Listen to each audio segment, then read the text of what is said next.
Hello, you creature, you absolute mongrel. My name is Elle, and I am the host of a DID system called the Mage system. Welcome. Today we're going to be talking about pathological demand avoidance, or PDA for short, or as it's also called, a persistent drive for autonomy. We're going to be talking about what it is, symptoms of it, ways it presents itself, and what to do about it. So sit back, relax, enjoy, learn. You might even learn something new about yourself. But before we get started, hi. This is the Mage system. This is our channel. We make creative content about DID and other mental health related topics. So if you think that would be just a fun time, you're welcome to watch. You are welcome to watch some of our other cool videos. You might enjoy yourself. So what is PDA? PDA is a symptom of autism, or it's often thought of as a subtype of autism, or just like a profile, like the PDA profile, just like a person with autism that has these characteristics, almost like a type of autism. But basically what PDA is whenever a person with autism or neurodivergent person perceives demands as threats and thus has threat responses to them. They go into fight or flight, or it just makes them very uncomfortable, and they will go through efforts to resist doing those demands of them, or engage in behaviors like self-medication or directing that discomfort inwards in order to get through that.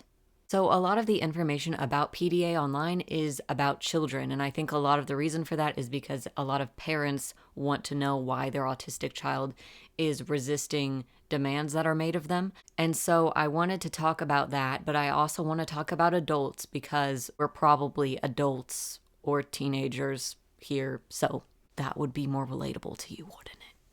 And I'm going to talk about my experience as well. But kids are just generally told what to do more. But also, I think that adults are really important because they have jobs and duties from society and demands that are actually inescapable, like you will be homeless if you don't do these demands. For me personally, though I don't remember a lot of my childhood, I definitely feel the ramifications of PDA a lot more in my adulthood because I'm just a lot more sentient of the world now. I'm sorry, I tried to do this with my hoodie off, but I'm just like way too cold. Let's look into what causes PDA in autistic children. So demands are perceived as threats. And why is that? Well, what I personally resonate with more as the explanation is that the child does not perceive social hierarchy because autistic children are not as intuitively connected to social structures. Things like social hierarchy, which exists purely socially, is something that an autistic child may not see a reason in. If they feel like they can take care of themselves, then if a parent is telling them to clean their room or to do something like that, that might be a threat because they don't understand why there should be a difference between me and you. However, it is also probably the case that the child is scared of loss of autonomy and control because loss of control equals unpredictability, and autistic people are infamous for not handling predictability as well. I mean, unpredictability. And I find that this is especially a lot worse if it's a new task that you haven't done before that someone is asking you to do. If you know that you do the dishes every Saturday, then that's a lot easier than if someone is asking you to do the dishes for the first time. For me, every time that I have started a new job, I have a really, really hard time for the first weeks and months of that job because I am not used to being told to do these activities, and I am repeatedly being told to do new things because you're still learning how to do the job, and it is super mentally taxing, and I often end up with just really bad anxiety and issues for that time.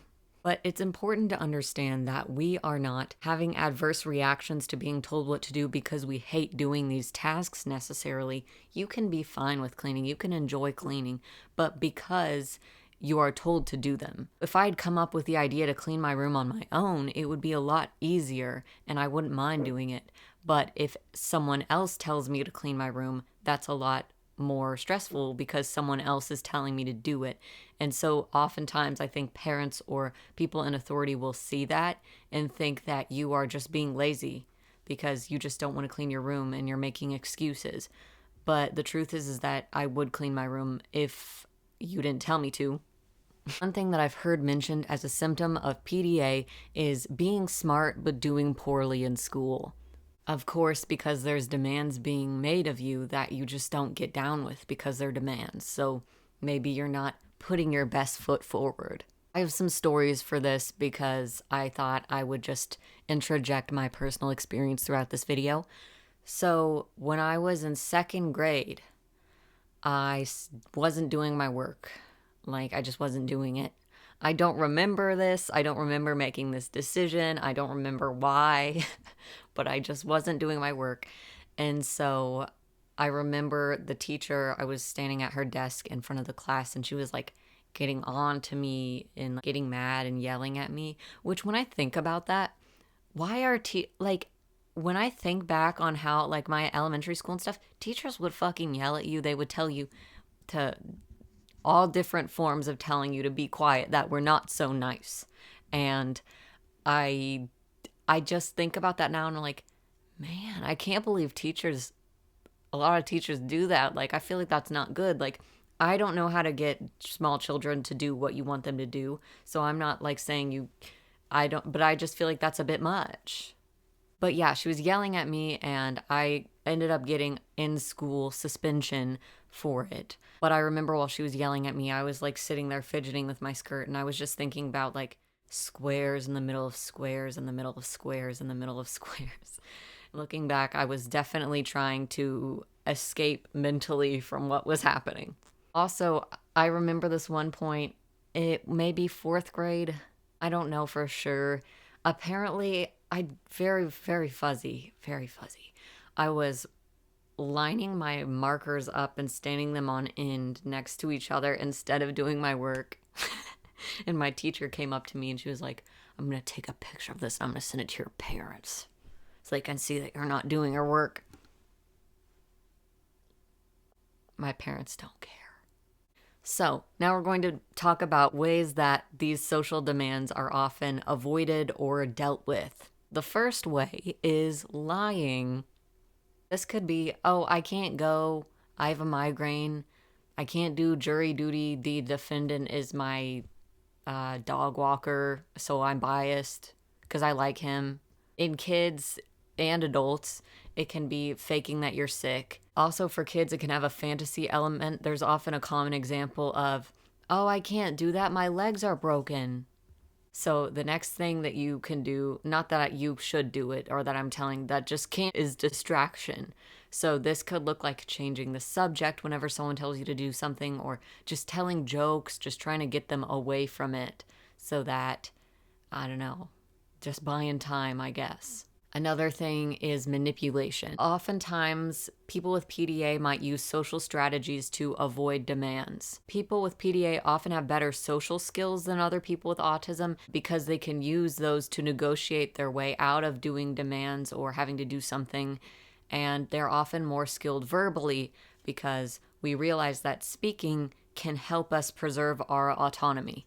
I do want to say that not all of these ways of manipulating someone into not having to do something, not all of them are inherently it's not malicious. You have to understand how bad it feels to have to do things sometimes that people want you to do. It sucks. And it is still just kind of a way of saying this is really overwhelming me. For example, Mom, I know you really want me to do the dishes and that's super fucking valid, but Mr. Sparkle Paws passed away recently, and I've just been really struggling with that, and I've been struggling with homework, and my teacher's really strict, and I just I'm just very overwhelmed and I was really looking forward to having some free time this evening. And then maybe you'll get out of having to do the dishes. There's also the classic flight response, just booking it.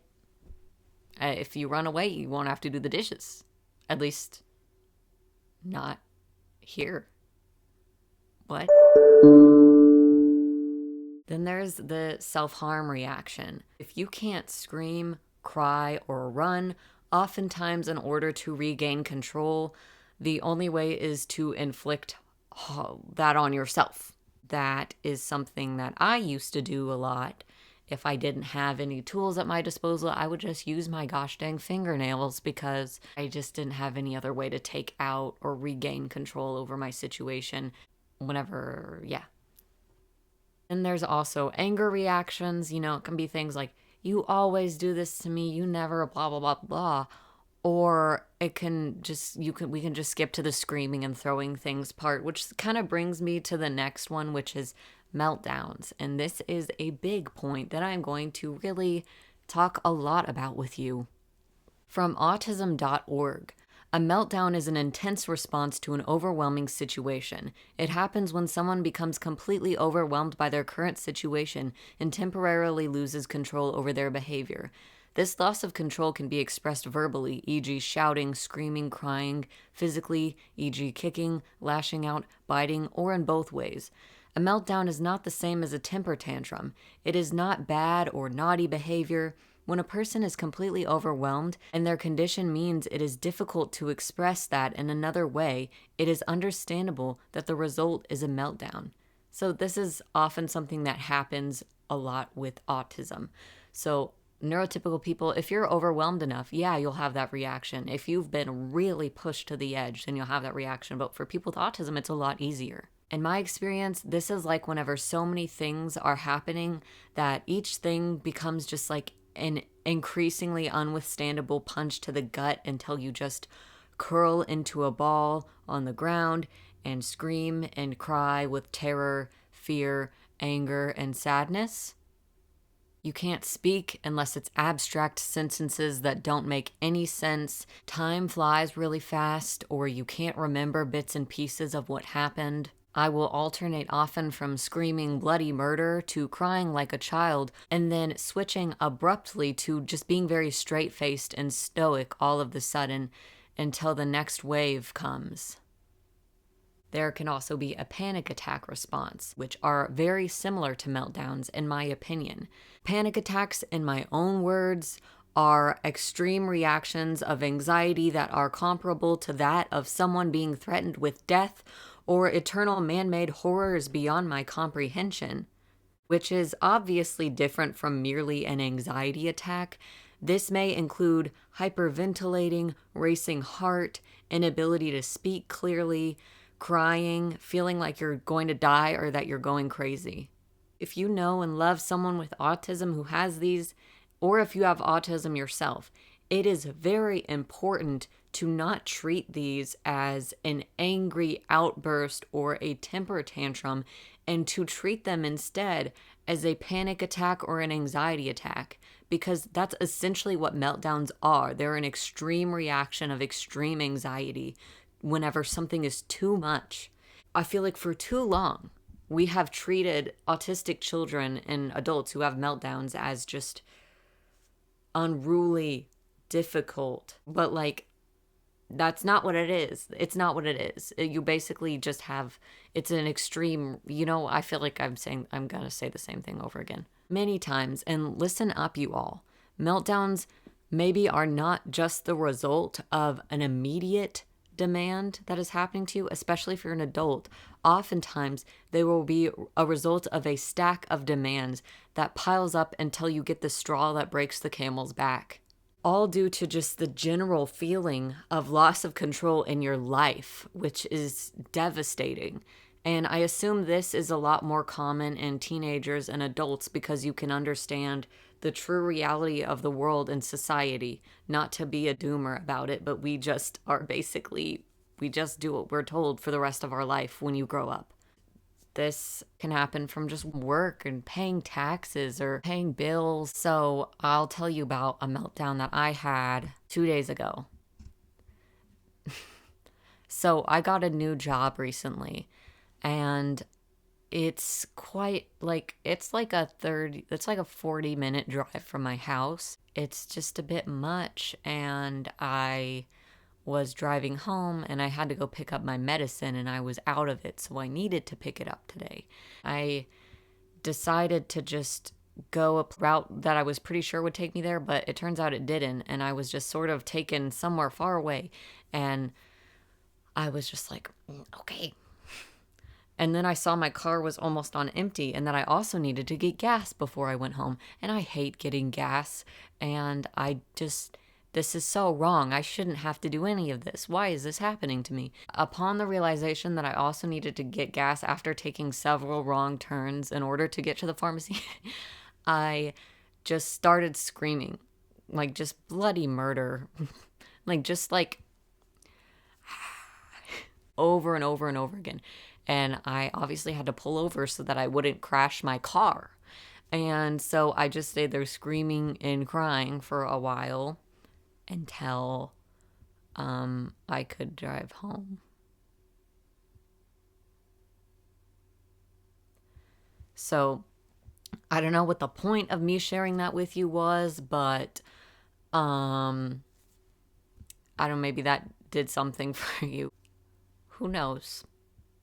Also, I just thought I'd throw this in here. Something that I think is interesting is that I also have PDA about speaking sometimes. I definitely have times where I cannot speak as a part of my autism, but sometimes I think that it may also be because I'm expected to speak, and so I cannot because of that sometimes. Now we're going to talk about what to do with it and what I've learned has helped. And obviously, from what you just heard, I'm not the expert on how to help this, but I think I'm a lot better than I used to be. So I'll just tell you what's helped me. And of course, the first thing I'm going to say is that this isn't something that can be cured, just like autism can't be cured, PDA can't be cured, but you can form a life for yourself that makes working around it a lot easier. And I think that it does get better as you get older and you learn how to live life more and you just learn more about yourself and the world. Things just get better when you get older. Or certain things. So the first thing that I found that helps is remembering why you're doing a certain thing. Like remembering why you have a job. I often will just open my bank account and just look at my money. And then suddenly I'm like, that's why I chose to have this job, so that I could make money. Another thing that I think is really great is not just getting whatever job is offered to you, but going out of your way to get a job that you specifically want. For example, if you go and work at Taco Bell because that just makes the most sense as an entry-level job and you have PDA, that's probably going to be a lot harder for you than if you're like, no, I want to work at the library. And so you apply to all the libraries you can apply to and you work really hard and you get through that job interview and you get the job at the library, you'll probably have less PDA working at the library than at the Taco Bell because you chose that. It's important to remember that if you're freaking out right now about something that you just started having to do, that again, getting used to it gets better. But not having a routine and doing something like that makes the anxiety so much worse and compounds upon it. So once you have a routine and you are comfortable with doing that task and you've done it over and over again, then it becomes so much easier. But I get that right now it's hard to see the light at the end of the tunnel. It really is. But you will get there.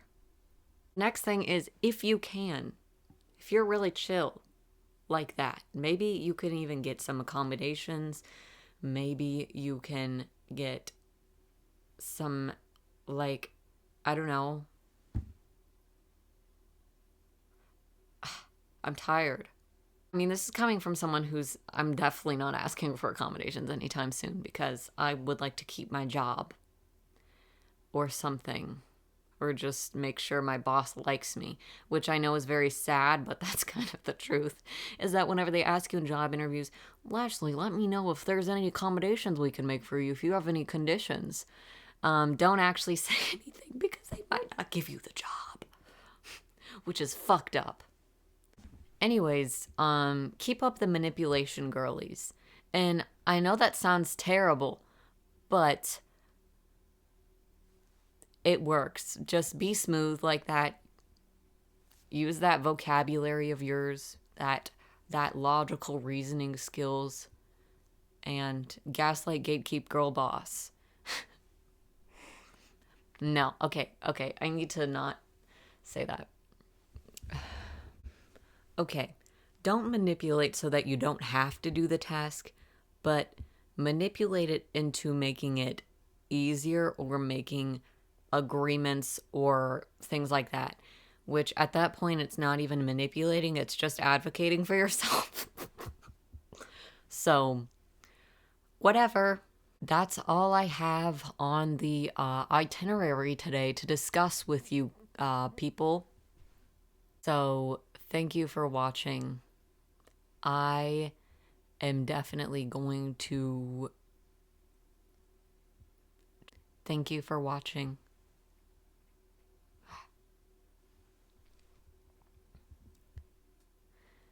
Like the video if you liked it. Dislike the video if you didn't like it. Subscribe if you're keen on doing so. And bye.